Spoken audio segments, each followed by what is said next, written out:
இந்தியை திணிக்காதே என ஆதிக்க சக்திகளுடன் அறப்போர் நடத்துகிறோம். இளைய தலைமுறையினருக்கு முதலமைச்சர் மு க ஸ்டாலின் மடல்.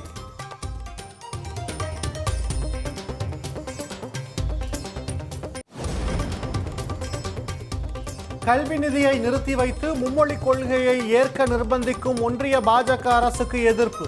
ஹிந்தி திணிப்புக்கு எதிராகவும் தமிழ்நாடு முழுவதும் மாணவர் அமைப்புகள் கண்டன போராட்டம்.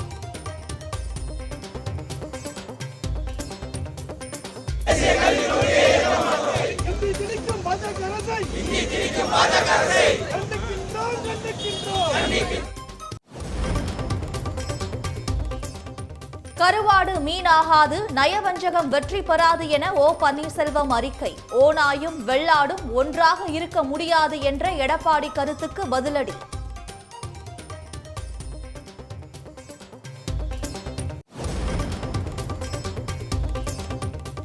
அதிமுக எம்எல்ஏ அம்மன் அர்ஜுனன் வீட்டில் லஞ்ச ஒழிப்புத்துறை சோதனை. வருமானத்துக்கு அதிகமாக 2,75,00,000 சொத்து சேர்த்த வழக்கில் நடவடிக்கை.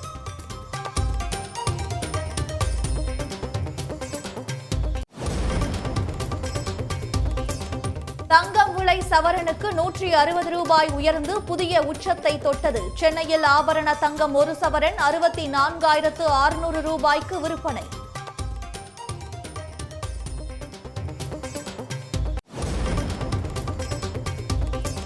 இலங்கை கடற்படையை கண்டித்து ராமேஸ்வரம் மீனவர்கள் 2வது நாளாக வேலை நிறுத்த போராட்டம். நாள் ஒன்றுக்கு 1 கோடி ரூபாய்க்கு மேல் வர்த்தகம் பாதிப்பு, 10,000க்கும் மேற்பட்டோர் வேலை இழப்பு.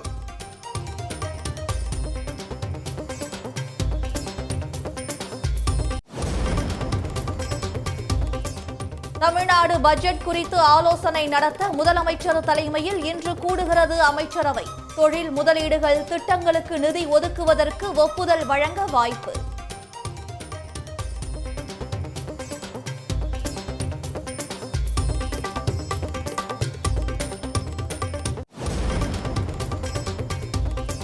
மார்ச் 1ஆம் தேதி நடைபெறவிருந்த சேலம் பெரியார் பல்கலைக்கழக பதிவாளருக்கான நேர்காணல் ஒத்திவைப்பு. அரசு கல்லூரி ஆசிரியர் சங்கம் உள்ளிட்ட பல்வேறு அமைப்புகளின் கடும் எதிர்ப்பை தொடர்ந்து நடவடிக்கை.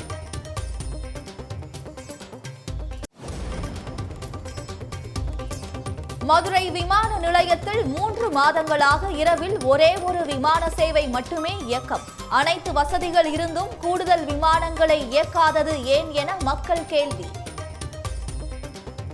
இன்னைக்கு சிங்கப்பூர், மலேசியா, புரூனே போன்ற பல நாடுகள், கல்ஃப் கண்ட்ரிஸ் எல்லாமே நாங்கள் மதுரைக்கு நேரடியாக விமான சேவை கொடுக்க தயாராக இருக்கிறோம் அப்படின்னு சொன்னாலுமே என்ன காரணத்தாலோ தெரியல, மத்திய விமான போக்குவரத்து துறை இதற்கு ஒப்புக்கொள்வதில்லை. 24 ஹவர்ஸ் ஆக்கி ஒரு ஃப்ளைட் மட்டும் தான் வருது. நைட்டில் 24 ஹவர்ஸும் டொமஸ்டிக் ஃப்ளைட்டும் கொஞ்சம் கூடுதலாக பண்ணாங்கன்னா கொஞ்சம் பிஸ்னஸும் கூடுதலும் எல்லாம் நல்லாயிருக்கும். மகா சிவராத்திரியை முன்னிட்டு நிலக்கோட்டை பூசந்தையில் பூக்கள் விலை கடும் உயர்வு. மல்லிகைப்பூ கிலோ 1,500 ரூபாய்க்கும், செவ்வரளி பூக்கள் கிலோ 400 ரூபாய்க்கும் விற்பனையாவதால் விவசாயிகள் மகிழ்ச்சி.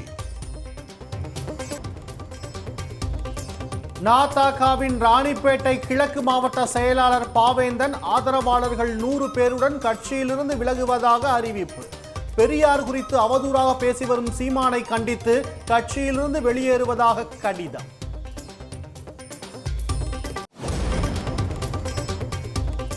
பாஜகவின் மாநில நிர்வாகி ரஞ்சனா நாச்சியார் கட்சியிலிருந்து விலகல். மும்மொழி கொள்கை திணிப்பு, திராவிடத்தின் மீதுள்ள வெறுப்பு காரணமாக விலகுவதாக கடிதம்.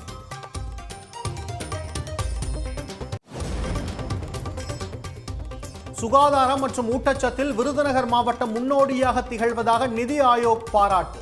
3 கோடி ரூபாய் ஊக்கத்தொகையும் பரிசாக அறிவிப்பு.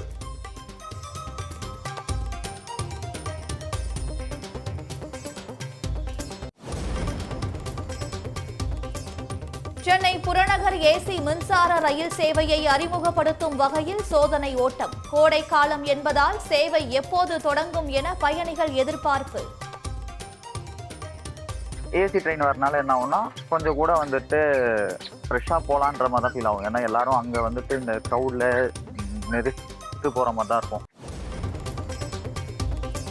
இந்தியா செய்வினை வைத்ததால் தான் பாகிஸ்தான் கிரிக்கெட் அணி தோல்வி அடைந்தது என புகார். ஒரு வீரருக்கு 2 மந்திரவாதிகள் வீதம் 22 பேரை அனுப்பி மாந்திரீகம் செய்ததாக பாகிஸ்தான் ஊடகம் குற்றச்சாட்டு.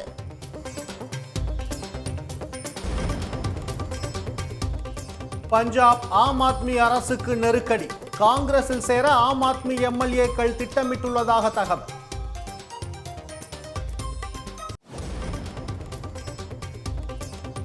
சென்னை அம்பத்தூரில் கண்ட்ரோல் எஸ் தகவல் தரவு மையத்தை காணொலி மூலம் திறந்து வைத்தார் முதலமைச்சர் மு.க. ஸ்டாலின். 4000 கோடி ரூபாய் முதலீட்டில் 500 வேலை வாய்ப்பு வழங்கும் வகையில் நடவடிக்கை. மூன்றாவது மிகப்பெரிய மென்பொருள் ஏற்றுமதியாளராகவும் திகழ்கிறது. தமிழ்நாடு சர்வதேச அளவிலான டிஜிட்டல் பவர் ஹவுஸ் என்று போற்றப்படும் நிலையை பெற்றுள்ள தருணத்தில் வருங்காலத்தில் உடனுக்குடன் செய்திகளை தெரிந்து கொள்ள சன் நியூஸ் பெல் ஐகானை கிளிக் பண்ணுங்க.